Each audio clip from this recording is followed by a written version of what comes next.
Bismillahirrahmanirrahim. Assalamualaikum warahmatullahi wabarakatuh. Alhamdulillahirabbil alamin. Salatu wassalamu ala asyrafil anbiya'i wal mursalin sayyidina Muhammad wa ala alihi Muhammad. Yang saya hormati Ibu Kepala UPTD SDN 194 Impresa Soe, yang saya hormati calon guru penggerak Angkatan 11 Ibu Mawar SPD, yang saya hormati pula rekan-rekan pendidik dan tenaga kependidikan SDN 194 Impresa Soe.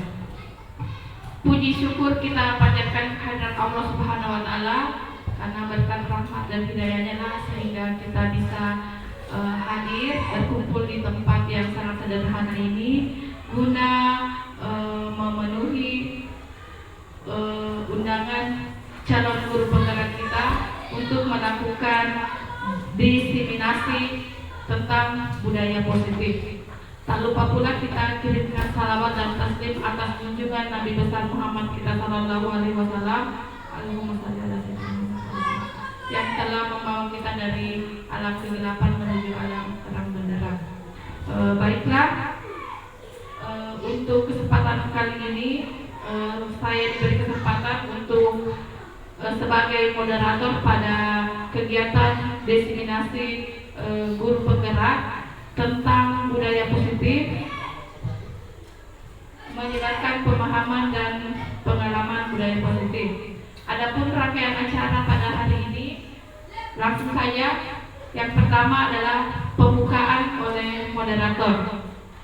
Marilah kita bersama-sama membuka acara diseminasi program guru penggerak dengan materi diseminasi budaya positif dengan mengucapkan Bismillahirrahmanirrahim. Acara selanjutnya menyanyikan lagu Indonesia Raya. Hadirin dimohon untuk berdiri.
Hadirin dimohon duduk kembali.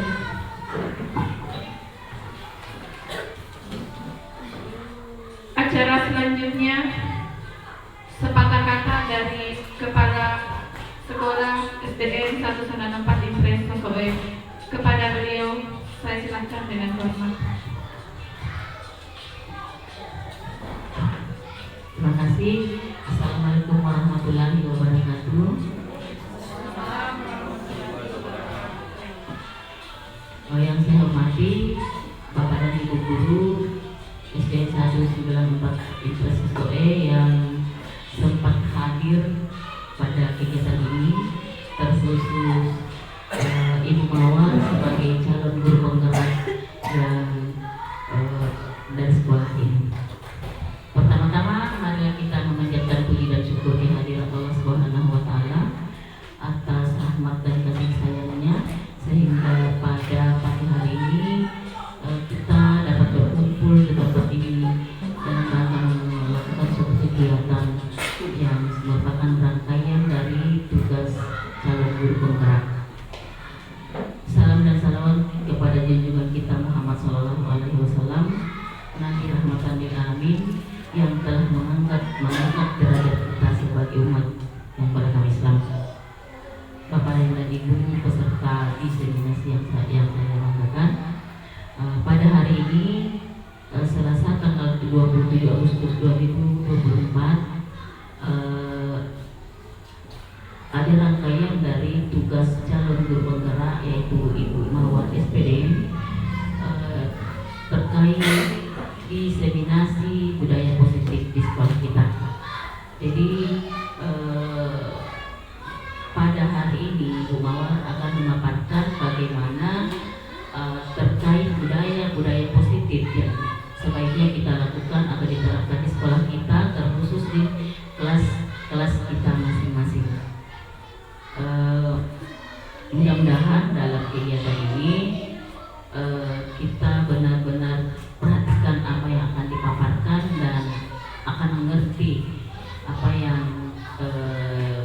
yang dimaksud dengan budaya positif. Dan tentunya setelah itu kita akan mampu mengaplikasikan di dalam di sekolah kita, terutama pada diri kita sendiri dulu, kemudian di sekolah kita pada umumnya, dan terkhusus di kelas kita masing-masing ketika kita mengajar pada murid kita.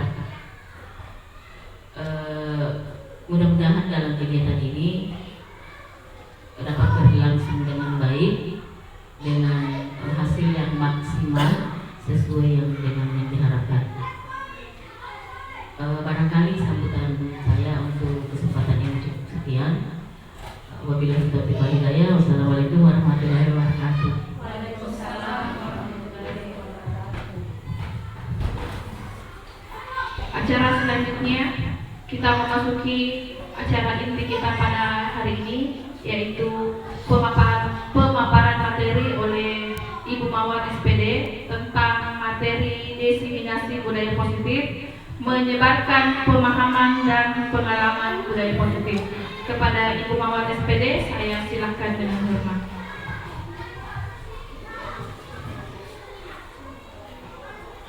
Oke, bismillahirrahmanirrahim. Assalamualaikum warahmatullahi wabarakatuh. Salam guru penggerak, tergerak, bergerak, menggerakkan. Oke, alhamdulillah masih diberikan semangat pada pagi hari ini. Baiklah, pertama-tama saya ucapkan terima kasih kepada Ibu Kepala Sekolah yang sudah sempat hadir pada pagi hari ini, serta rekan-rekan sejawat, guru, staf dan karyawan UPTD SDN 194 Impres SOE.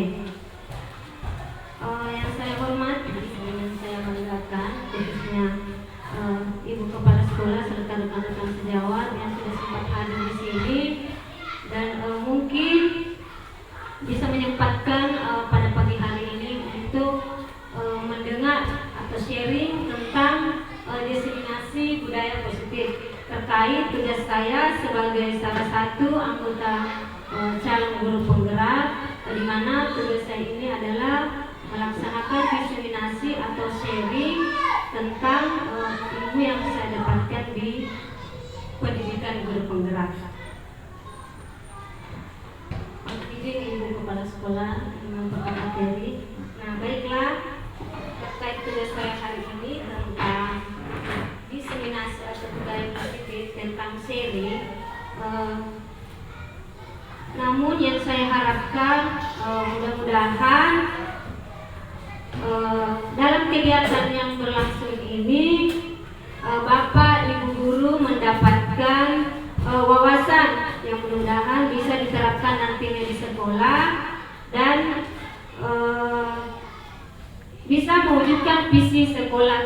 hatinya.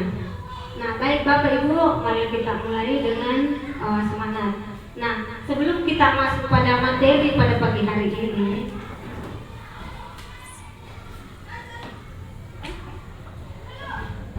oke, lini masa atau tindakan yang saya lakukan sebelum melakukan pemaparan ini, yang pertama yaitu menghadap kepada Ibu Kepala Sekolah untuk menjelaskan pentingnya budaya positif, dan yang ke-6 kelas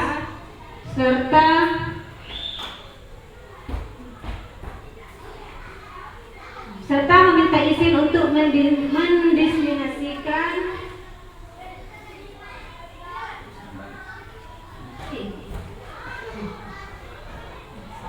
bersama rekan guru. Yang kedua, mengumpulkan rekan guru untuk melakukan diseminasi pemahaman tentang budaya positif. Nah, sebelum kita masuk pada materi yang ingin saya jelaskan atau saya paparkan pada hari ini, di sini ada beberapa pertanyaan. Jawabannya di sini, apakah Ibu setuju? Misalkan nomor 1, pemberian hukuman dapat mendisiplinkan siswa. Setuju atau tidak? Yang mengatakan setuju, tolong angkat tangannya. Nah, apa-apa, ini untuk sharing sebelum kita masuk pada materinya. Apakah kira-kira kita memberikan hukuman kepada anak-anak itu termasuk mendisiplinkan siswa atau tidak? Yang bilang setuju siapa? Oke. Dan yang bilang setuju? Tidak setuju? Pak Andi. Oke, kemudian yang kedua, pemberian hadiah meningkatkan prestasi siswa. Apakah kalau kita memberikan hadiah kepada anak didik kita, itu bisa meningkatkan prestasi mereka? Setuju atau tidak? Setuju. Oke, yang ketiga, guru harus mampu memberikan solusi untuk setiap siswa yang bermasalah. Setuju atau tidak? Oke, setuju. Dan yang keempat adalah guru berperan sebagai teman bagi siswa. Setuju. Oke, yang mana Bu? Yang nomor 2, pemberian hadiah meningkatkan prestasi siswa. Boleh dijelaskan Ibu apa alasannya kenapa pemberian hadiah bisa meningkatkan prestasi siswa? Menurut saya pemberian hadiah, yang pertanyaannya terkait apakah pemberian hadiah meningkatkan prestasi siswa. Menurut saya tidak sepakat dengan ini karena ketika ada anak yang berprestasi kemudian diberikan hadiah, itu memang dapat memberikan semangat kepada siswa tertentu yang sudah mendapatkan prestasi yang bagus. Tapi serta merta juga dapat merupakan hukuman dari siswa yang tidak berprestasi, karena mereka pasti merasa merendah karena tidak mendapatkan hadiah itu. Jadi mungkin ada motivasi buat mereka yang sudah berprestasi tapi merupakan hukuman bagi siswa yang kurang berprestasi. Terima kasih Bu. Nah, di sini dari jawaban teman-teman sebentar kita akan cocokkan apakah dari jawaban ini sebentar bisa berubah atau tidak. Oke, lanjut. Ya, ada tidak setuju tadi?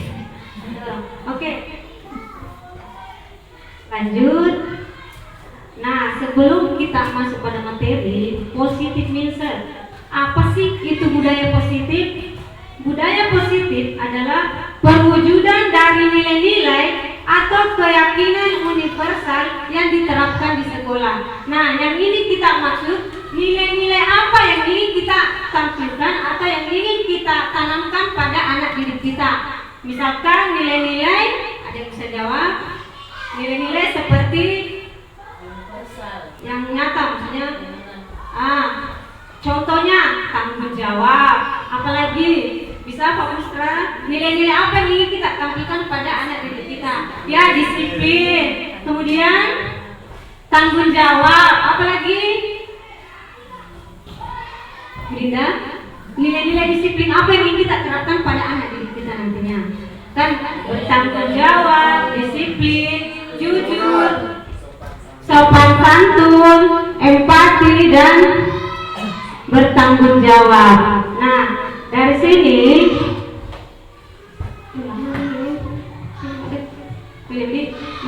dari konsep disiplin yang ingin kita terapkan, maka konsep-konsep inti untuk menciptakan budaya positif itu ada 6. Yang pertama tentang disiplin positif. Kemudian yang kedua motivasi perilaku manusia.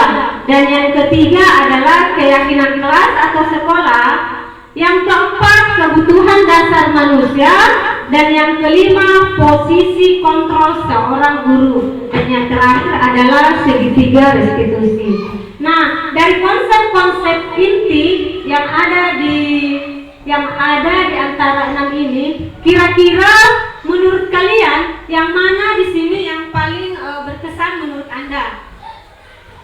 Selama Anda mengajar seperti misalkan disiplin positif, apakah segitiga restitusi? Mungkin kalau yang ke-6 kalian sudah menerapkan sebenarnya di sekolah, tapi tidak paham apakah itu sebenarnya segitiga restitusi seperti itu. Oke, lanjut. Nah, sekarang sekarang saya punya permainan. Nah, di sini anggaplah kalian berpasangan. Nah, di sini sambil diperhatikan, Anda dan teman Anda akan melakukan kegiatan. Misalkan Pak Ical berpasangan dengan Pak Rizwan, Pak Musra berpasangan dengan Pak Andi, sebaliknya dengan Bu Melati dengan Bu Linda. Nah, di sini tugas Anda adalah mengepalkan salah satu tangan Anda.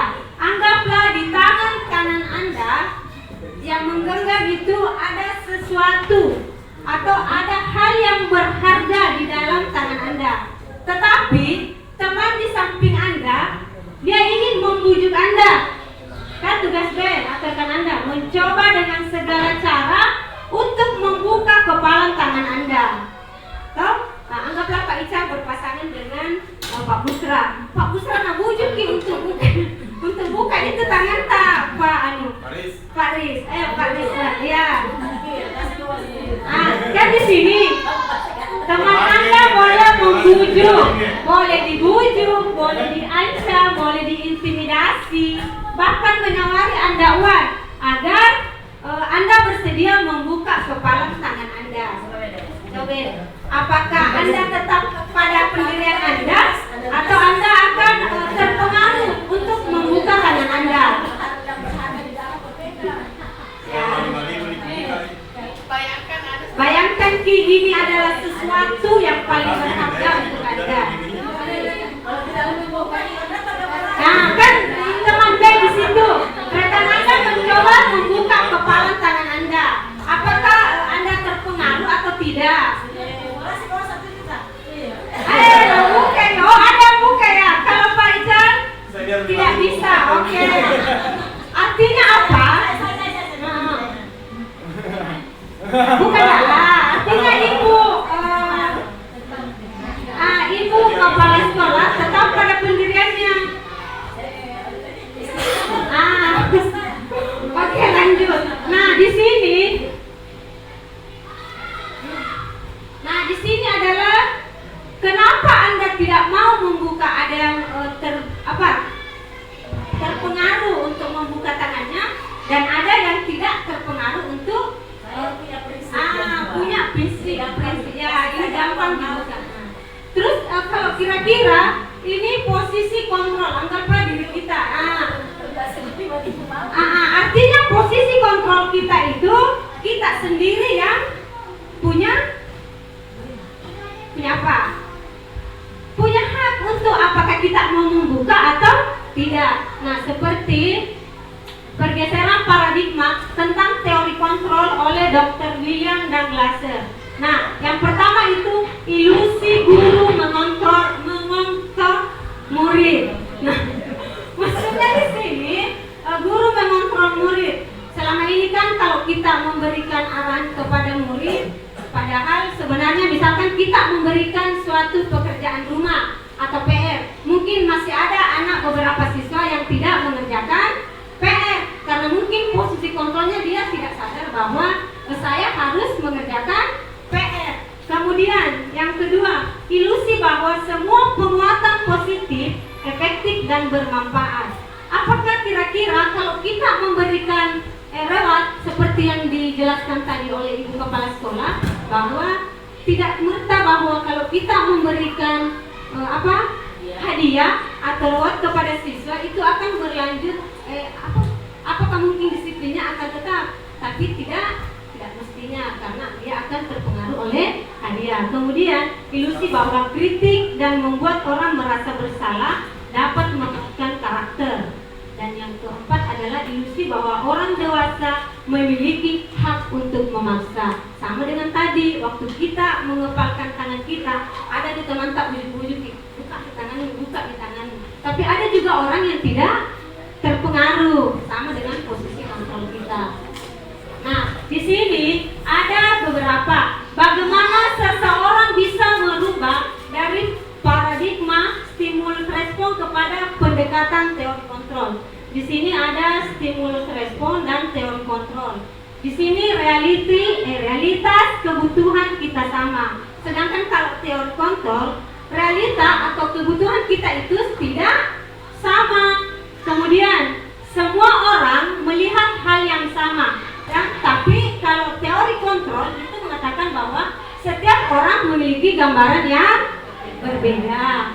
Kemudian kita stimulus respon, kita mencoba mengubah orang agar berpandangan sama dengan kita. Kalau stimulus respon yang kita pikirkan. Padahal kalau menurut teori kontrol, kita berusaha memahami pandangan orang lain tentang dunia. Oke, kemudian yang selanjutnya, perilaku buruk dilihat sebagai suatu kesalahan. Padahal semua perilaku memiliki tujuan. Kemudian orang lain bisa mengontrol saya, sama dengan tadi yang terpengaruh untuk buka tangannya, artinya dia bisa dipengaruhi oleh temannya. Padahal kalau teori kontrol itu hanya Anda yang bisa mengontrol diri Anda. Sama hanya dengan mengajar, kita harus mengontrol anak didik kita. Apakah dengan saya bisa mengontrol orang lain, Anda tidak bisa mengontrol orang lain. Kemudian pemaksaan ada pada saat bujukan, sama hanya dengan tadi Ibu Nurul sama Ibu Kepala Sekolah. Ibu Nurul dibujuk-bujuk, artinya dia mau melepaskan tangannya. Padahal ini kolaborasi dan konsensus menciptakan pilihan-pilihan baru. Kemudian model berpikir menang kalah. Model berpikir menang-menang. Maksudnya di sini model berpikir menang-menang. Artinya tidak ada yang benar, tidak ada yang salah. Di sini disiplin positif. Disiplin berasal dari kata disiplina, yang artinya belajar disiplin mengacu pada disiplin diri yang memiliki tanggung jawab terhadap teman yang dilakukannya berdasarkan nilai-nilai yang diyakini. Kemudian disiplin positif merupakan salah satu cara penerapan disiplin yang bertujuan untuk menumbuhkan kesadaran serta memberdayakan anak untuk melakukan sesuatu tanpa imbalan, penghargaan, reward, ancaman atau hukuman. Sama tadi yang dijelaskan oleh Ibu Kepala Sekolah, bahwa disiplin positif itu apa? Itu tergantung dari kesadaran diri kita tanpa ada imbalan, penghargaan, reward atau ancaman. Nah, disiplin positif sebagai pendidik, tujuan kita adalah menciptakan peserta didik yang memiliki disiplin diri sehingga mereka berperilaku mengacu pada nilai-nilai kebajikan universal yang memiliki motivasi yang intrinsik dalam perubahan perilaku ke arah yang lebih baik. Maksudnya nilai-nilai universal seperti nilai-nilai kebajikan yang untuk memasuki nilai-nilai kebajikan universal itu biasa kita lakukan di kelas. yang terdapat pada profil pelajar Pancasila. Profil pelajar Pancasila itu ada 6. Yang pertama, beriman bertakwa terhadap Tuhan yang Maha Esa, di mana kita berakhlak. Kemudian yang kedua, berkebinekaan global. Yang ketiga, gotong royong. Yang keempat, kreatif. Dan yang kelima adalah bernalar kritis. Dan yang keenam, mandiri. Oke, coba perhatikan dari 3 motivasi ini. Kira-kira Ibu ada di motivasi keberapa? Di sini ada 3 motivasi perilaku manusia. Nah, Bapak Ibu guru, kira-kira di antara 3 motivasi yang ada di sini, kira-kira Ibu berada di motivasi mana? Apakah menghindari ketidaknyamanan atau hukuman? Yang kedua, mendapat imbalan atau penghargaan. Dan yang ketiga, menghargai diri dan menjadi orang yang mereka inginkan. Nah, dari ketiga motivasi ini, kira-kira Bapak Ibu berada di posisi mana? 1. Ibu 1. Bu Dinda 1. Ibu? Perilaku manusia atau perilaku kita sebagai guru, kira-kira yang mana di sini kita motivasi diri kita? Sebelum kita masuk sebentar pada mungkin ada di gambaran tentang jawaban-jawaban dari motivasi kita ini. Sehingga kalau kita misalkan memilih 1, kalau sebentar sudah dijelaskan, mungkin Ibu atau Bapak di sini akan berubah motivasinya. Misalkan di sini menghindari ketidaknyamanan atau hukuman, sama dengan siswa. Siapa tadi yang pilih nomor 1, Ibu? Oke, menghindari ketidaknyamanan atau hukuman. Misalkan kita sebagai seorang pendidik, menghindari ketidaknyamanan atau hukuman, kita dituntut untuk datang tepat waktu. Karena apa?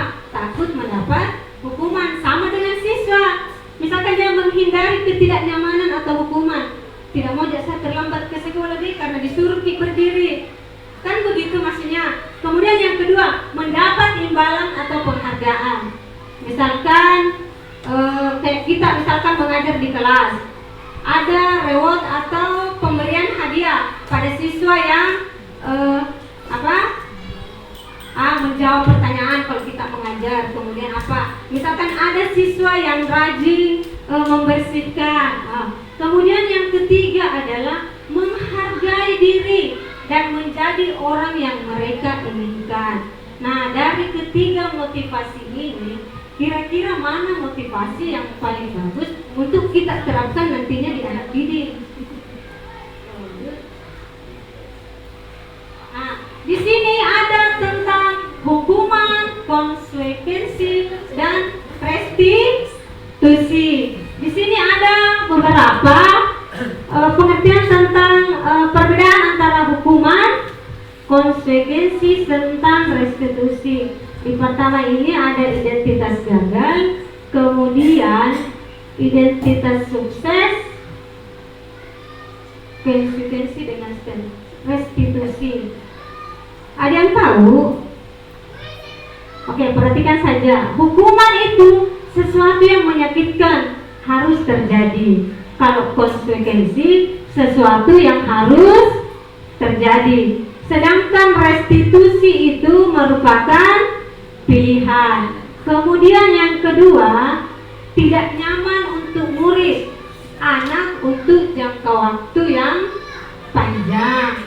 Kemudian kalau konsekuensi, tidak nyaman untuk murid atau anak dalam jangka waktu pendek. Sedangkan restitusi menguatkan untuk murid atau anak dalam jangka waktu panjang.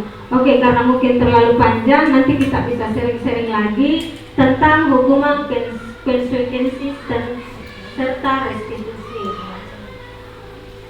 Nah, dari ketiga tabel yang tadi tentang restitusi, hukuman, serta konsekuensi, Di sini sudah saya menyimpulkan bahwa hukuman itu tidak terencana, bersifat satu arah, bisa berupa hukuman fisik, fisikis atau kata-kata kasar. Sedangkan konsekuensi bersifat terencana sudah disepakati, bentuk-bentuk konsekuensi dibuat oleh pihak guru atau sekolah. Sedangkan restitusi adalah proses menciptakan kondisi bagi murid untuk memperbaiki kesalahan mereka sehingga mereka bisa kembali pada kelompok mereka dengan karakter yang lebih kuat. Contoh, di sini ada beberapa pertanyaan. Konsekuensi atau hukuman. Mencatat 100 kali dalam buku kalimat, saya tidak akan terlambat lagi karena terlambat ke sekolah. Ini konsekuensi atau hukuman? Konsekuensi atau hukuman? Yang kata hukuman? Oke. Yang katakan konsekuensi? Mencatat 100 kali. Hukuman. Kemudian yang kedua, lari mengelilingi lapangan basket 2 kali karena terlambat hadir di sekolah. Hukuman. Yang ketiga, membersihkan coretan yang dibuatnya di meja tulis. Hukuman atau konsekuensi?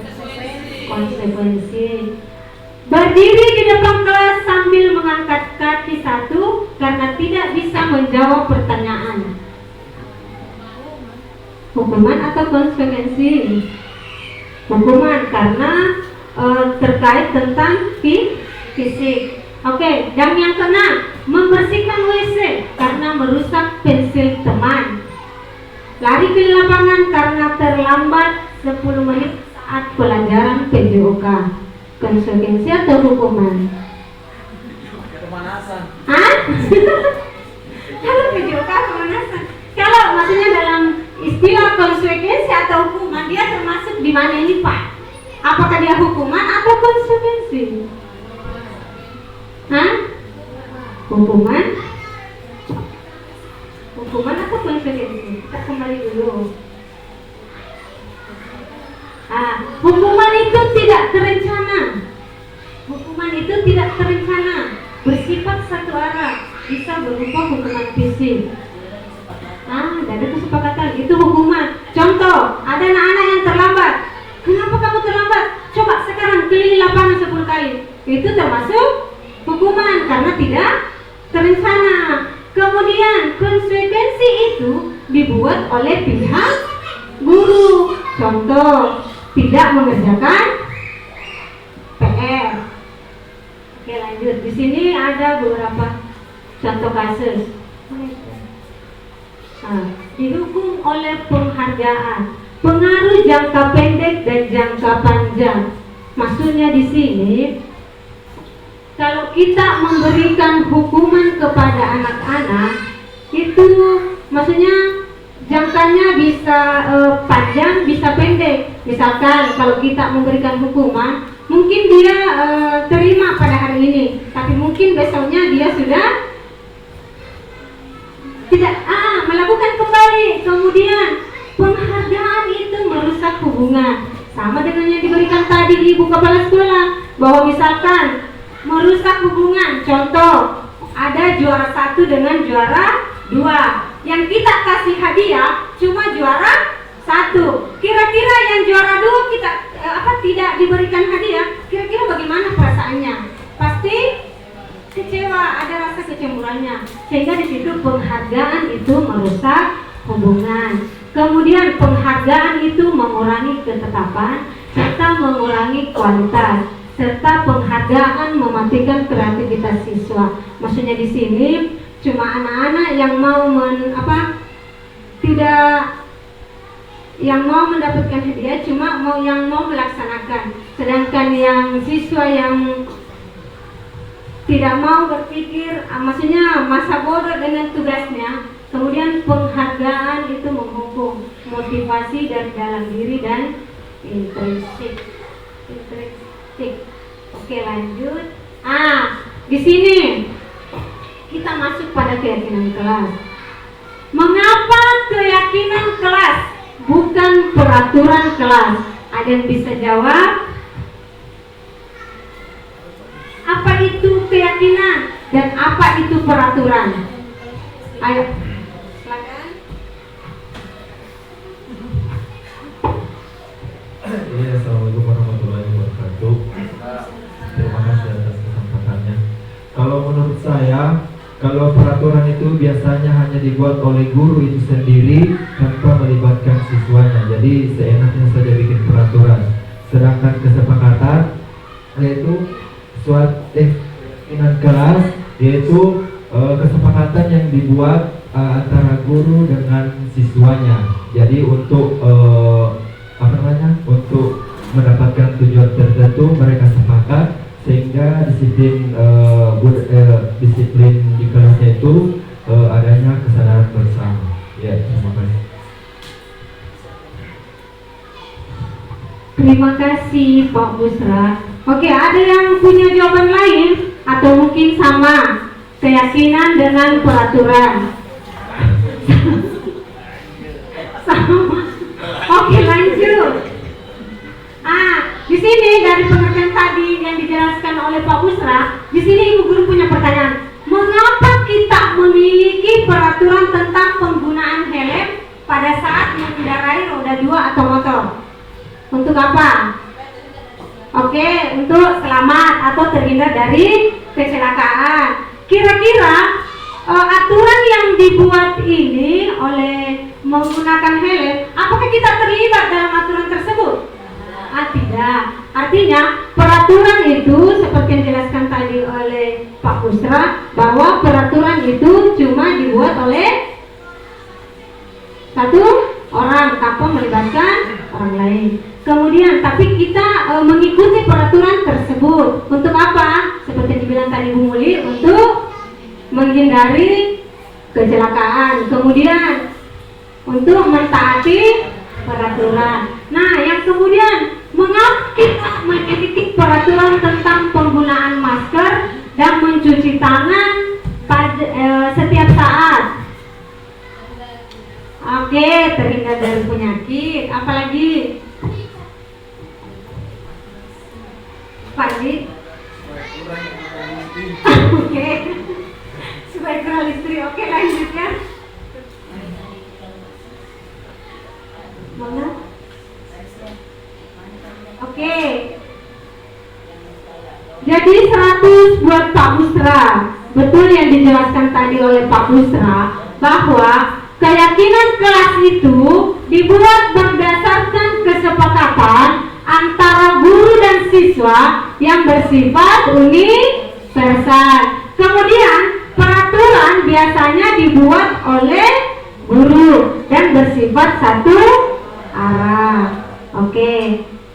Nah, di sini ada beberapa prosedur pembentukan keyakinan kelas. Mungkin di sini Bapak Ibu guru sudah membuat peraturan kelas yang ada di kelasnya masing-masing. Tapi di sini mungkin setelah kita mengetahui prosedur tentang pembentukan keyakinan sekolah atau kelas kita, mungkin ada yang bisa diubah nantinya oleh keyakinan kelas kita. Misalkan di sini prosedur yang pertama, mempersilahkan warga siswa untuk mencurahkan ide tentang peraturan yang disepakati. Apakah Bapak Ibu guru pada saat membuat peraturan kelas melibatkan siswa atau tidak? Melibatkan. Nah, di sini tidak. Oke. Makanya di sini mungkin yang sudah saya jelaskan tadi bahwa semua di kelas mungkin sudah ada peraturan, tapi prosedur atau langkah-langkah dalam pembuatan keyakinan kelas itu ada beberapa langkah-langkahnya. Seperti yang dijelaskan nomor 1, bahwa kita mengumpulkan beberapa siswa kita, kemudian kita memberikan satu kertas atau apa namanya itu yang berwarna sticky note. Kemudian kita memberikan kepada siswa apa-apa kira-kira aturan yang ingin dibuat. atau pendapatnya, menurutnya kira-kira apa peraturan yang ingin dibuat di dalam kelasnya. Kemudian semua hasil dari siswa atau dari masukan ide tentang siswa kita kumpulkan, kemudian kita tempel di papan tulis dari hasil yang dibuat tadi atau masukan dari siswa tersebut. Kemudian setelah siswa mengumpulkan semua kalimat ide atau masukan dari tentang peraturan kelas yang mereka buat, di sini kita melihat kembali mengganti kalimat negatif menjadi positif. Oke, mengganti kalimat negatif menjadi positif. Contohnya seperti dilarang membuang sampah. Nah, dalam membuat keyakinan kelas itu, kata tidak itu harus dihilangkan sekarang karena harus bernada positif. Contohnya kalau tidak boleh membuang sampah, kira-kira kalau kalimat positifnya apa? Buanglah sampah pada tempatnya. Kemudian contohnya lagi apa kira-kira kalimat negatif? Misalkan tidak boleh terlambat ke sekolah, kan? Datang tepat waktu. Artinya semua ide atau masukan dari siswa kita yang sudah ditempel di papan tulis kita pilih. Kemudian semua kata yang menggunakan kata tidak kita ubah menjadi kalimat positif. Jadi sekarang untuk aturan kelas yang ada di kelas, karena mungkin masih ada yang menggunakan kata tidak, mungkin nanti kita bisa ubah untuk menghilangkan kata tidak dan mengubah menjadi kalimat positif. Kemudian yang keempat, tinjau kembali curahan pendapat yang terkumpul dan disusun menjadi keyakinan kelas. Seperti yang sudah saya jelaskan tadi, bahwa semua yang sudah ditempel oleh siswa kan sudah makin pilih-pilih yang mana sudah makin mudah. Mungkin curah pendapatnya siswa banyak yang sama, jadi kita pilih saja yang mana kira-kira kita mau buat aturan. Nah, di sini tinjau keyakinan kelas yang sudah tersusun seperti yang sudah dijelaskan tadi, bahwa misalkan ada 20 di situ, boleh kita maksudnya satukan saja, boleh beberapa 7 atau 3, karena untuk supaya mereka lebih paham tentang aturan kelasnya. Kemudian meninjau dan menyetujui dengan menandatangani. Boleh peraturan kelas itu boleh ditandatangani. Tapi kalau saya di kelas 1 itu bukan tanda tangan tapi pakai sidik jari, supaya mereka paham bahwa yang buat keyakinan kelas itu seperti ini yang sudah saya laksanakan. Contohnya membuat peraturan kelas. Kemudian keyakinan kelas ditempel di dinding kelas. Ada juga beberapa teman menempel keyakinan kelasnya di atas jendela. Nah, itu tidak boleh, karena kalau di atas jendela atau jauh dijangkau oleh siswa, biasa siswa tidak lihat. Jadi keyakinan kelas itu ditempel di dinding kelas yang mudah dijangkau oleh siswa. Nah, dari prosedur pembentukan kelas ini, mudah-mudahan kita semua bisa membuat peraturan kelas sesuai dengan prosedur, di mana yang ada kata tidak kita ubah menjadi kalimat positif. Thank you. Nah, sekarang kita masuk di 5 posisi kontrol guru. Yang pertama ada penghukum, kedua pembuat merasa bersalah, ketiga teman, 4 pemantau, 5 manajer. Nah, kira-kira Bapak Ibu guru coba perhatikan 5 posisi kontrol guru. Kira-kira kita berada di posisi mana? Jawab mi dulu, simpan mi dulu jawaban tak. Sebentar kita cocokkan. Ternyata di antara 5 posisi ini, apa?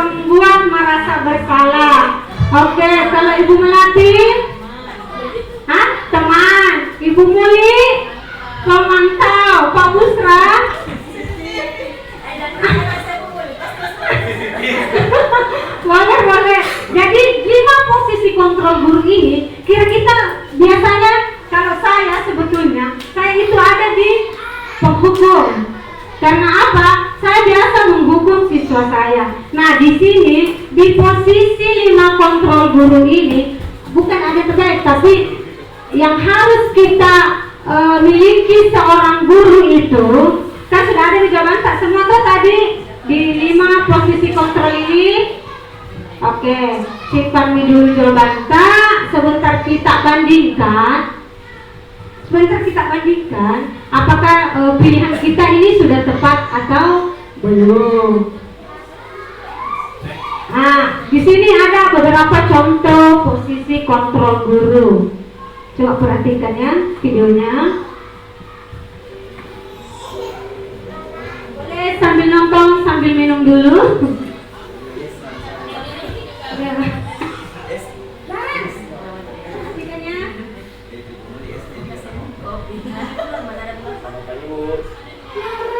Naren, kamu kenapa terlihat lagi, nak? Ya Tuhan, Naren.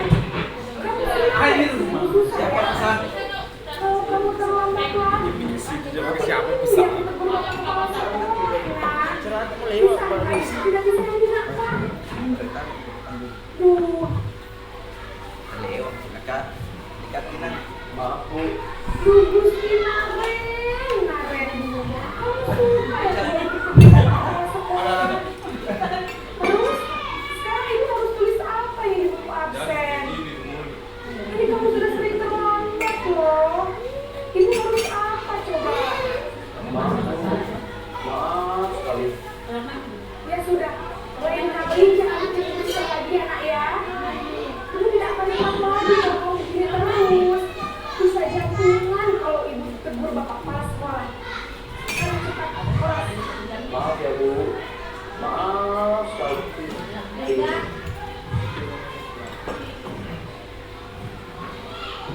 Oke, lanjut video kedua.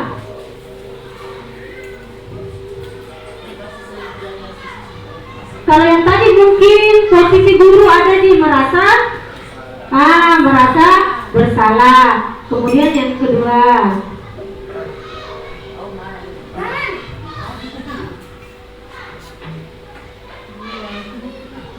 Selamat pagi bu. Naren, apa peraturan sekolah kita tentang jam berapa kita harus masuk sekolahnya? Kita harus di sekolah jam 7. Iya betul, sekarang sudah jam 7.20. Naren sudah tahu konsekuensinya jika terlambat hadir. Paham bu. Saya harus tinggal kelas pas jam istirahat selama 20 menit. Iya benar, konsekuensinya demikian. Jadi nanti jam 9.30 pas istirahat, kamu harus tinggal di kelas, kerjakan tugas tambahan untuk ketertinggalan kamu, ya. Baik bu. oke, kira-kira tadi itu posisi guru ada di nomor berapa? Hah? Hukum. Oke, lanjut.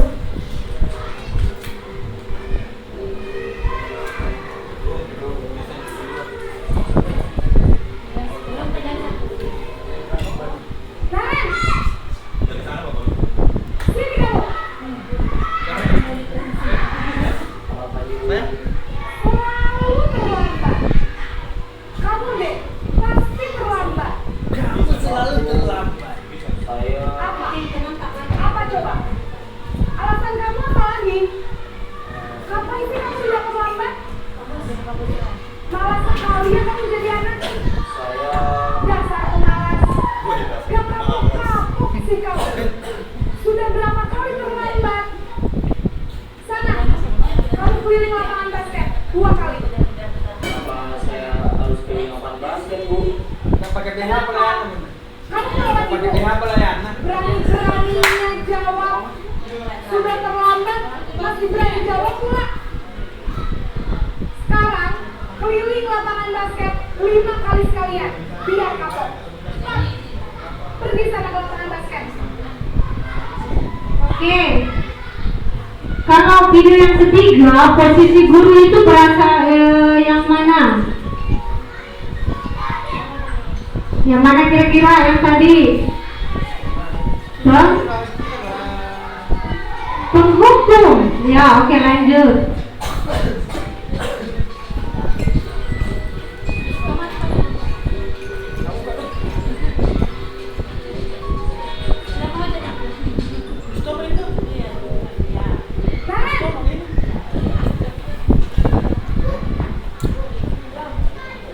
Selamat pagi Bu. Wah, sudah jam berapa ini nak? Terlambat lagi ya saya. Iya Bu, habis guru saya lupa bangunkan saya Bu.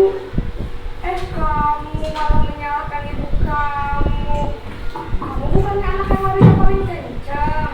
Kok terlambat sih? Iya Bu, saya memang terlambat bangun tadi. Jadi biarpun saya lari kencang, tetap gak kejar Bu. Ya sudah sana. Nanti lain kali larinya lebih kencang lagi ya. Biar gak terlambat lagi. Bikin seneng ibu. Demi ibu. Bisa kan? Bisa lah Bu. Ya sudah sana masuk kelas. Ibu beresin urusan absen kamu. Kamu ini ada-ada saja. Oke, contoh posisi kontrol guru ada di teman. Oke, lanjut.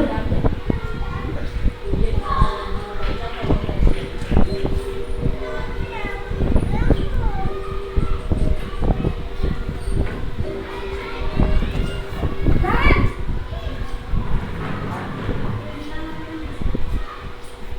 Selamat pagi Bu. Selamat pagi Karen. Maaf Bu, saya terlambat. Ya, sekolah masuknya jam 7, sekarang sudah jam 7.20. Jadi sekarang bagaimana ini Karen? Maaf Bu, saya lupa alarm saya semalam.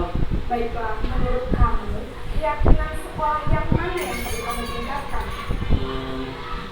Menghargai diri sendiri dan orang lain mungkin ya Bu. Setuju. Jadi, apakah Naren meyakini prinsip saling menghormati tersebut? Iya Bu, saya meyakininya. Apakah Naren bersedia memperbaiki masalah keterlambatan ini? Bersedia Bu. Bagaimana kamu akan memperbaiki masalah keterlambatan ini? Saya akan coba untuk tidak lupa menyetel alarm saya Bu. Baik, kalau Naren lupa menyetel alarm di rumah, ada orang yang kira-kira bisa bantu mengingatkan tidak? Ada Bu, kakak saya, Kak Emma. Ada lagi selain Kak Emma? Selain Kak Emma, ada ibu saya. Baik, jadi yang mengingatkan Naren adalah Kak Emma dan ibu kamu ya. Kira-kira akan mulai set alarm kapan nih Naren? Setelah pulang sekolah, akan segera saya lakukan. Baik, jadi Naren akan setel alarm untuk bangun besok pagi dan akan diingatkan oleh kakak dan ibu dan Naren ya. Ada lagi yang mungkin perlu dilakukan Naren agar tidak terlambat bangun lagi. Tidak ada Bu. Baik Naren, terima kasih untuk kerjasama kamu. Sekarang kamu perlu kembali ke kelas lagi. Baik Bu, terima kasih.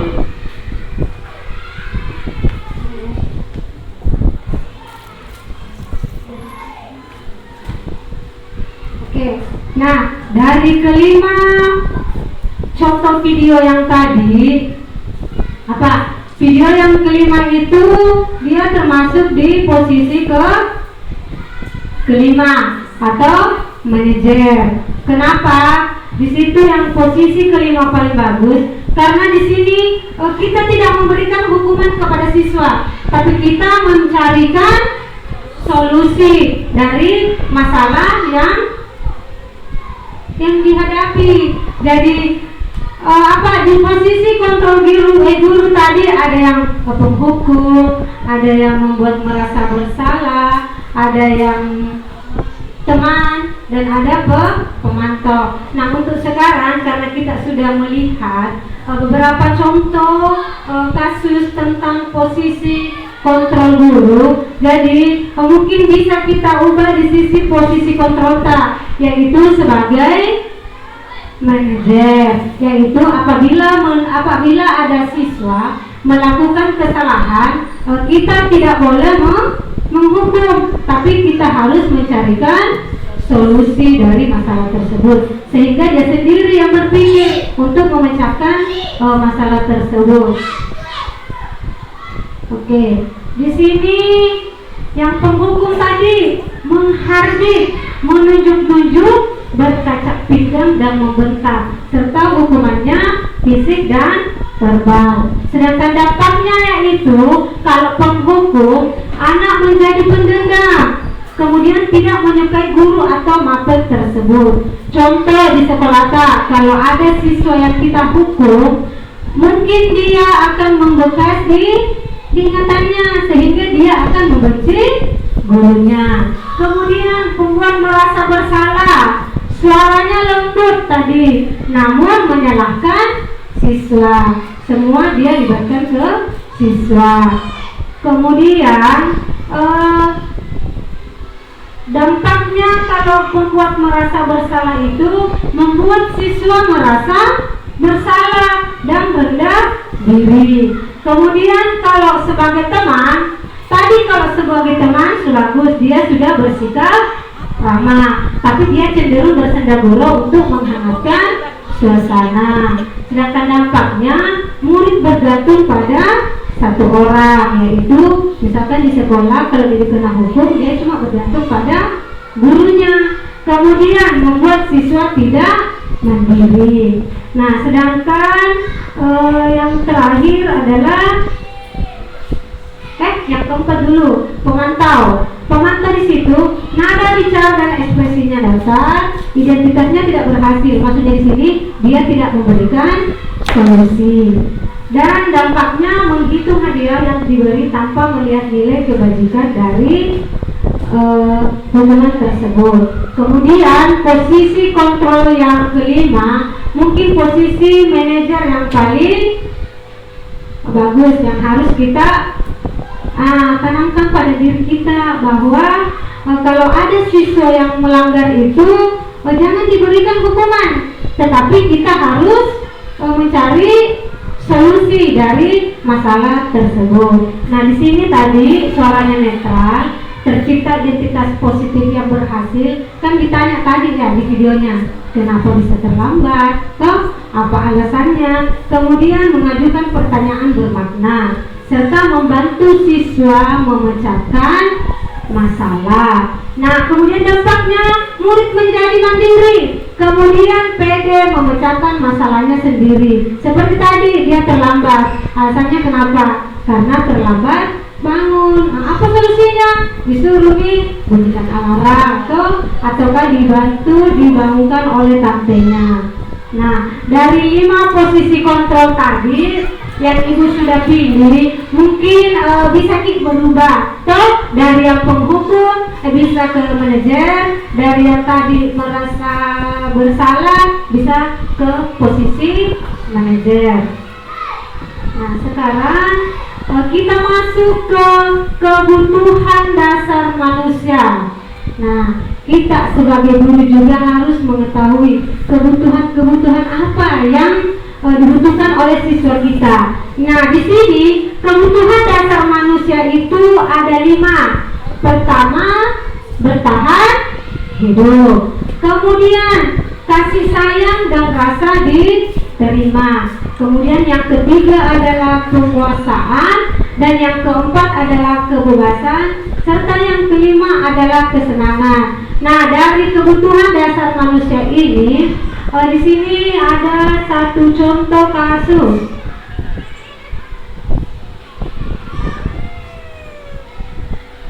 Nah, dalam konteks penerapan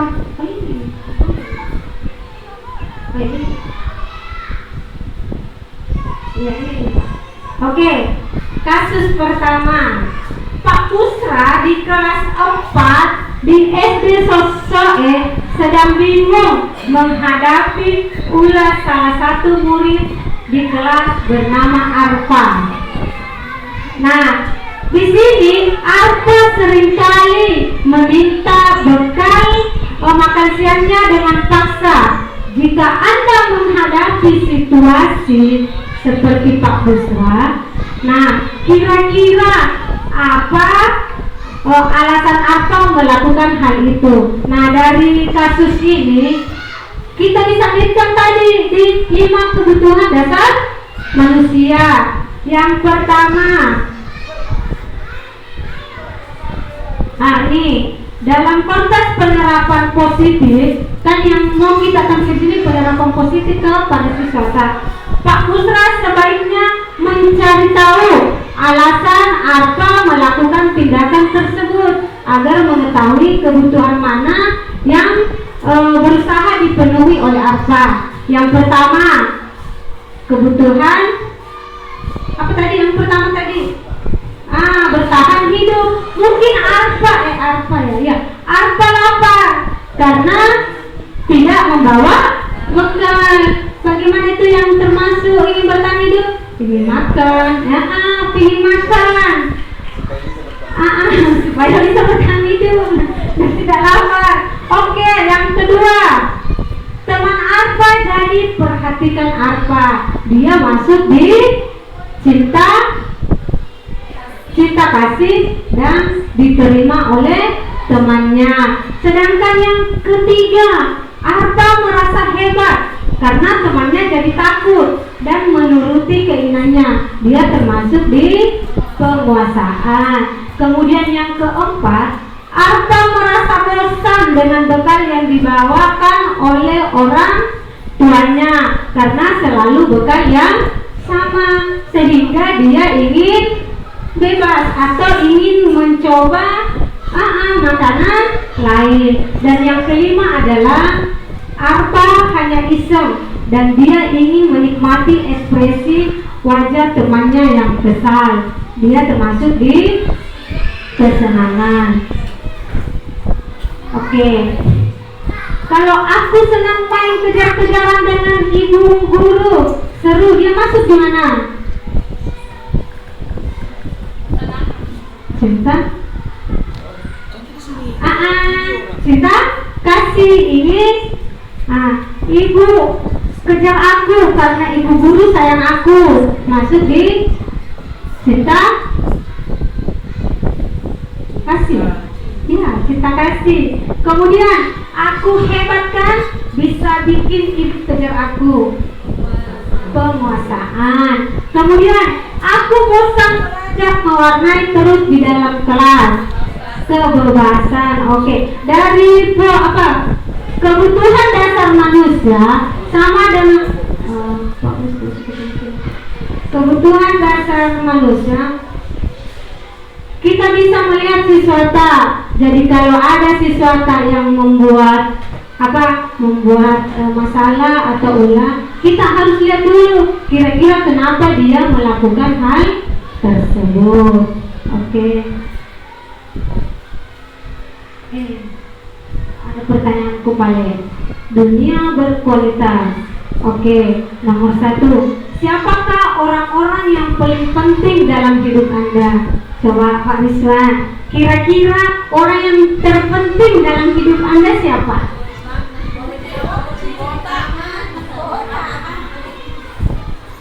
Terima kasih atas kesempatan yang diberikan. Di sini karena kita berbicara yang paling penting sekarang adalah ibunya Nana. Ya. Seperti itu. Kemudian apanya lagi, Bu? Karena paling. Ya.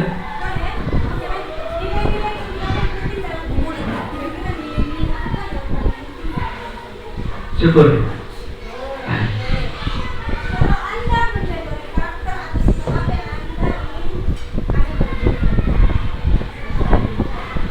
Nah, ya, bisa bertanggung jawab. Kalau saya bisa bertanggung jawab, insya Allah semuanya aman. Ya.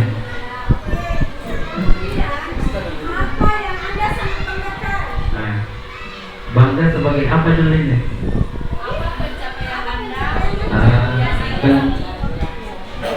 Yang sangat saya banggakan sekarang adalah saya bisa berada di antara orang-orang hebat seperti Bapak dan Ibu guru sekalian.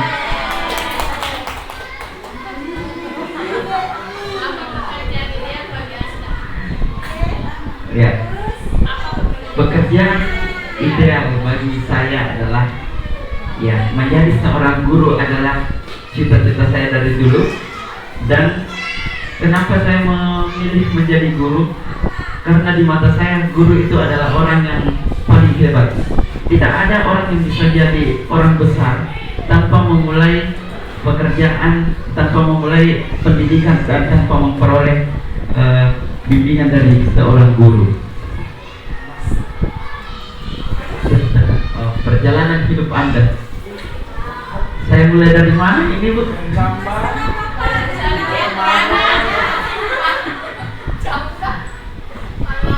Ya, jadi awalnya saya mulai dari tahun 2015 saja setelah lulus kuliah. Nah, saya lulus kuliah, kemudian saya mengabdi menjadi seorang tenaga perpustakaan di salah satu sekolah di Gunung sekitar setengah semester.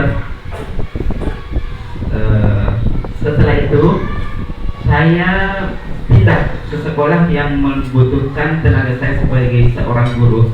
Di situ saya sudah memegang, diamanahkan sebagai guru kelas, dan walaupun tempatnya itu harus melewati gunung, sekitar 3 atau 4 gunung baru sampai, ya.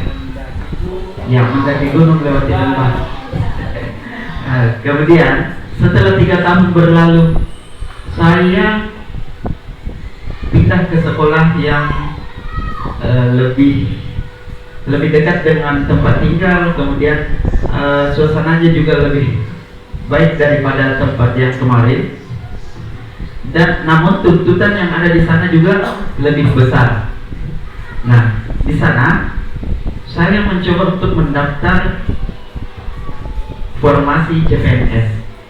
Saya coba di kampung sebanyak 2 atau 3 kali. Kemudian di kampung saya tidak pernah lulus. Akhirnya saya mencoba untuk menjemput rezeki di tempat ini. Nah, ternyata setelah saya coba 1 kali untuk mendaftar, alhamdulillah saya bisa berada di antara orang hebat seperti Bapak dan Ibu guru. Nah, saya merasa itulah titik puncak dalam hidup saya. Nah, kemudian yang paling bermakna dalam hidup saya yaitu bisa memperoleh pelajaran dari Bapak dan Ibu guru sekalian, kemudian bisa memperoleh pelajaran hidup juga, bertahan hidup di Kota Makassar bersama dengan keluarga kecil saya. Seperti itu. Terima kasih. Tapukan dulu bersama untuk Pak Wiswan. Oke, dari pertanyaan-pertanyaan ini saya bisa berkesimpulan bahwa hal yang paling berharga dalam hidup Pak Wiswan itu adalah seorang istri. Betul. Oke, dari tadi yang sudah dijelaskan tentang kebutuhan manusia. Nah, dari kebutuhan manusia itu mungkin kita bisa terapkan di sekolah, seperti kasus tadi yang dialami oleh Pak Pustra, bahwa apabila ada anak yang melakukan kesalahan, kita harus cari tahu akar dari kenapa dia melakukan kesalahan tersebut. Nah, sekarang kita lanjut di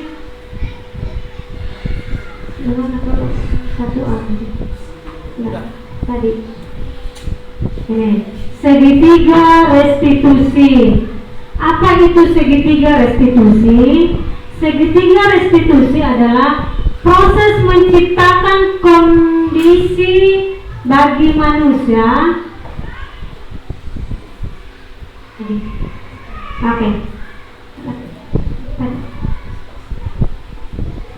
Oke.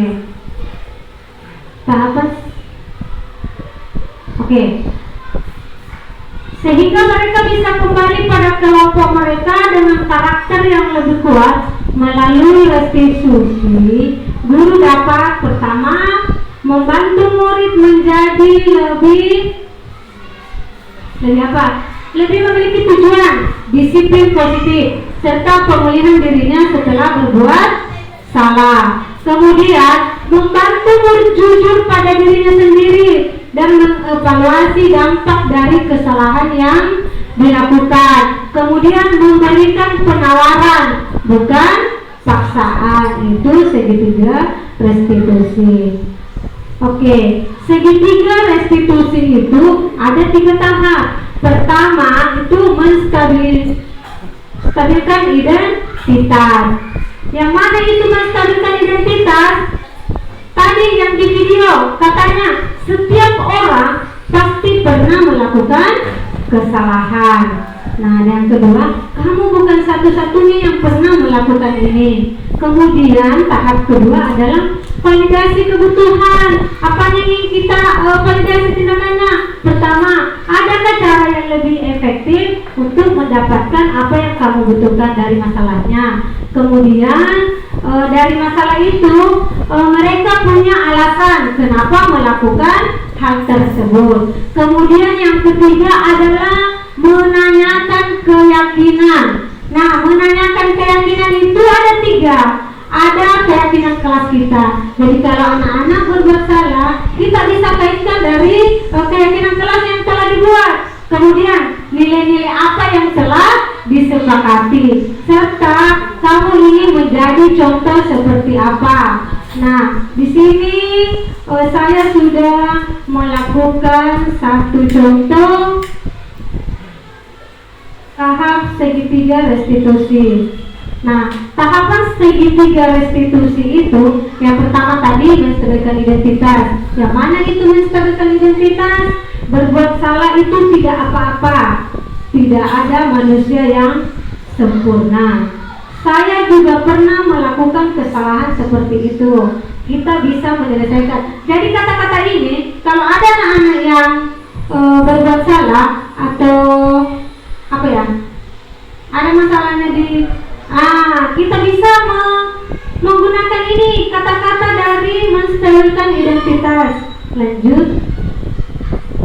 Kemudian validasi kesalahan yang ada. Nah, dari kata-kata itu kita bisa mengucapkan kamu pasti punya alasan mengapa melakukan hal itu. Dan yang ketiga, kamu patut bangga pada dirimu karena kamu telah melindungi sesuatu yang penting buatmu. Oke, kemudian yang terakhir adalah menanyakan keyakinan. Apa yang kita percaya sebagai kelas atau keluarga. Kemudian, apa nilai-nilai umum yang telah kita sepakati. Dan dibayangkan apa tentang kelas yang ideal. Dan kamu akan menjadi orang seperti apa. Nah, berikut contoh video segitiga restitusi. Nah, di sini di sebelah. Oke. Nah, di sini saya sudah melakukan contoh tahap restitusi. Oh, ada muncul ini. Sebelumnya dulu. Udah ada dulu. Oke. Sebenarnya di video itu anak-anak sedang melakukan proses pembelajaran, tetapi ada salah satu anak di dalam kelas sedang makan di dalam kelas. Nah, tahapan restitusi yang saya lakukan seperti yang di video. Oke.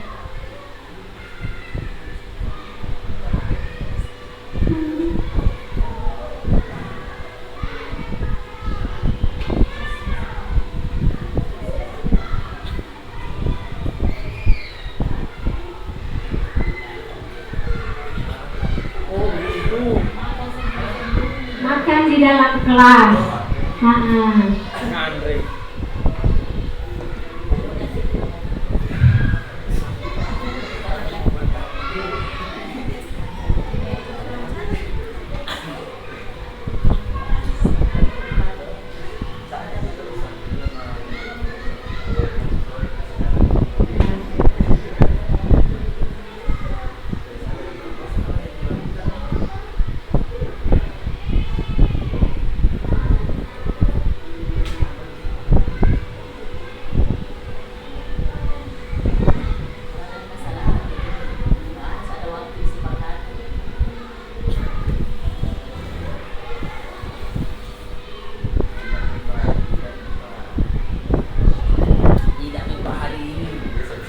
Lagi.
Nah, ini salah satu contoh restitusi yang saya lakukan di kelas.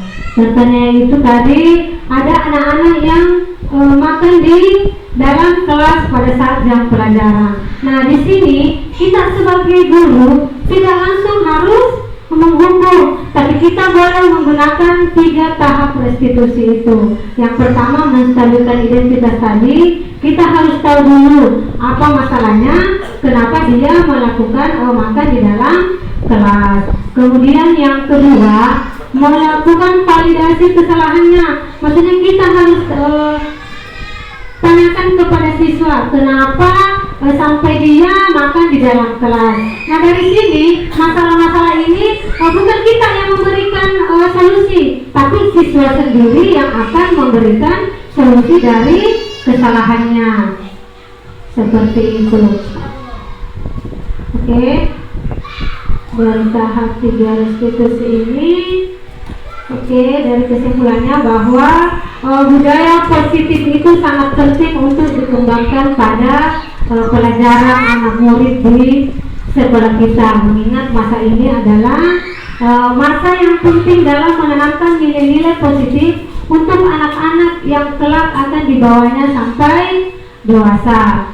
Budaya positif akan membentuk karakter-karakter anak yang bagus. Nah, karakter inilah yang akan membentuk kepribadian anak kita ketika sudah dewasa. Nah, demikianlah penjelasan mengenai motivasi tadi, hukuman dan penghargaan, serta restitusi sebagai upaya-upaya apa yang dapat kita lakukan dalam membangun budaya positif.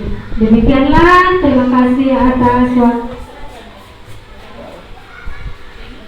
Thank you. Oke, terima kasih atas kesempatannya. Saya kembalikan ke moderator. Thank you.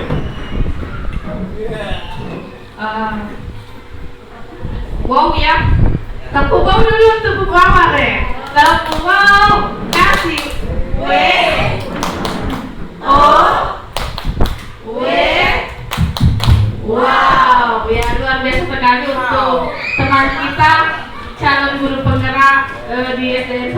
Pak Guntur Soe. Bagaimana tadi? Salam guru penggerak. Tergerak, bergerak, menggerakkan. Ya, mudah-mudahan dengan adanya Ibu Mawar sebagai guru penggerak di sekolah kita bisa tergerak, bergerak, dan menggerakkan. Oke, selanjutnya acara selanjutnya yaitu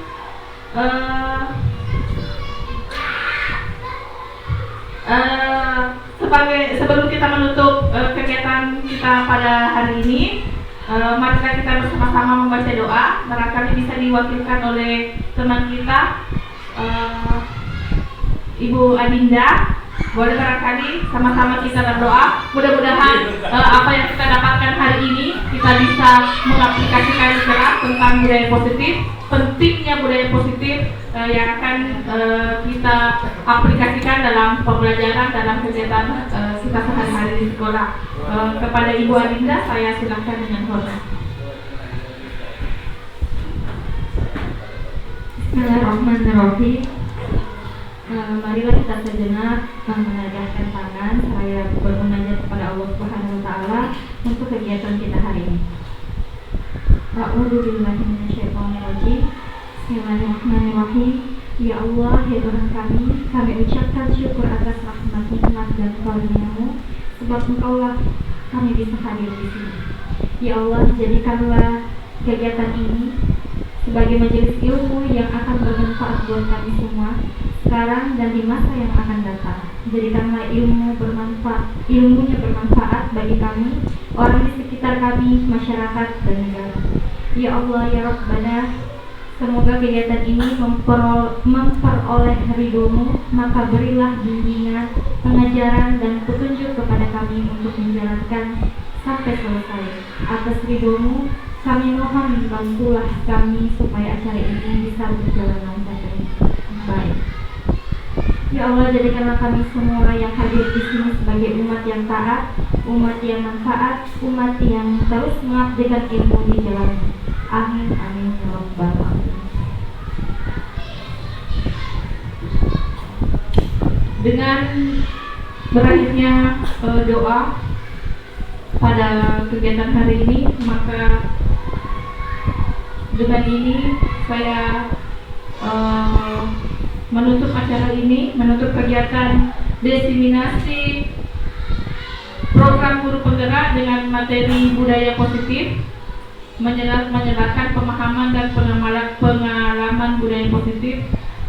Saya tutup dengan ucapan wabillahi taufiq wal hidayah. Wassalamualaikum warahmatullahi wabarakatuh.